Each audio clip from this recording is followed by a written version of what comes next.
বিষ্ণু বলে একটা দোয়া যদি কেউ অন্যের কোনো বিপদ দেখে পড়ে, ওই বিপদ তার জীবনে কখনো আসবে না। অনেক সময় হয় যে আমরা মহাসড়ক দিয়ে যখন চড়ি, দুর্ঘটনায় মানুষের মাথা একদিকে, দেহ আরেকদিকে, ব্লিডিং, এরকম হয় না? আল্লাহ তুমি হেফাজত করো। বিশ্বনবী বলেন এই দুর্ঘটনা দেখে কেউ যদি এই দোয়াটা পড়ে, তার জীবনে সে কোনোদিন এরকম অ্যাক্সিডেন্টের সম্মুখীন হবে না।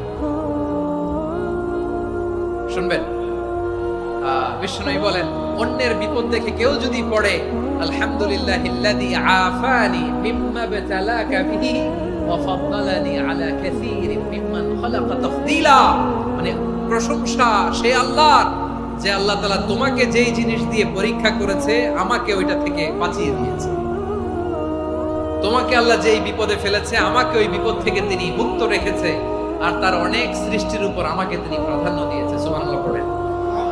যে কোনো বিপদ, কারো ক্যান্সার দেখে যদি এই দোয়াটা আপনি বিশ্বাসের সাথে পড়েন, জীবনে কোনোদিন ক্যান্সার রোগে আক্রান্ত হবে না।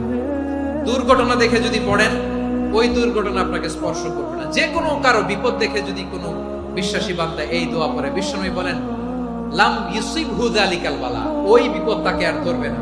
উফিয়া মিনহু মিন যালিকাল বালা কাইনাম মা কান, সে যতদিন হায়াত পাবে কোনোদিন ওই বিপদ তাকে স্পর্শ করবে না। এই দোয়াটা পড়তে রাজি আছেন?